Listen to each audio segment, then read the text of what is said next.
ತಪ್ಪಿ 108 ಆಂಬ್ಯುಲೆನ್ಸ್ ಅಪಘಾತವಾಗಿ ಇಬ್ಬರು ಭಕ್ತರು ಸಾವನ್ನಪ್ಪಿರುವ 3 ಗಾಯಗೊಂಡ ಘಟನೆ ತಿರುಪತಿಯಲ್ಲಿ ಸೋಮವಾರ ನಡೆದಿದೆ. ತಿರುಪತಿ ತಿರುಮಲ ದೇವಾಲಯಕ್ಕೆ ಸಾಗುತ್ತಿದ್ದ ಭಕ್ತರ ಗುಂಪಿನ ಮೇಲೆ ಆಂಬ್ಯುಲೆನ್ಸ್ ಹರಿದಿದೆ.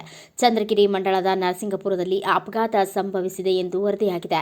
ಸ್ಥಳದಲ್ಲಿಯೇ ಇಬ್ಬರು ಮಹಿಳೆಯರು ಸಾವನ್ನಪ್ಪಿದ್ದು 3 ಗಾಯಗೊಂಡಿದ್ದಾರೆ. ಮೃತರನ್ನ ಅನ್ನಮಯ್ಯ ಜಿಲ್ಲೆಯ ರಾಮಸಮುದ್ರ ಮಂಡಳದ ಪೆಡ್ಡೆ ರೆದ್ದಮ್ಮ ಮತ್ತು ಲಕ್ಷ್ಮಮ್ಮ ಎಂದು ಗುರುತಿಸಲಾಗಿದೆ. ಆಂಬ್ಯುಲೆನ್ಸ್ನಲ್ಲಿ ರೋಗಿಯೊಬ್ಬರು ಇದ್ದರು ಎಂದು ಹೇಳಲಾಗಿದೆ. ಸದ್ಯ ಗಾಯಾಳುಗಳನ್ನು ತಿರುಪತಿಯ ಆಸ್ಪತ್ರೆಯೊಂದಕ್ಕೆ ಕರೆದೊಯ್ಯಲಾಗಿದೆ. ಇನ್ನು ಈ ಅಪಘಾತಕ್ಕೆ ನಿಖರ ಕಾರಣ ತಿಳಿದು ಬಂದಿರಲಿಲ್ಲ. ಪೊಲೀಸರು ದಟ್ಟವಾದ ಆವರಿಸಿದ ಮಂಜಿನಿಂದಾಗಿ ಈ ಅಪಘಾತ ಸಂಭವಿಸಿರಬಹುದು ಎಂದು ಶಂಕೆ ವ್ಯಕ್ತಪಡಿಸಿದ್ದಾರೆ. ಸದ್ಯ ಚಂದ್ರಗಿರಿ ಪೊಲೀಸರು ಪ್ರಕರಣ ದಾಖಲಿಸಿಕೊಂಡಿದ್ದು ತನಿಖೆ ನಡೆಯುತ್ತಿದೆ.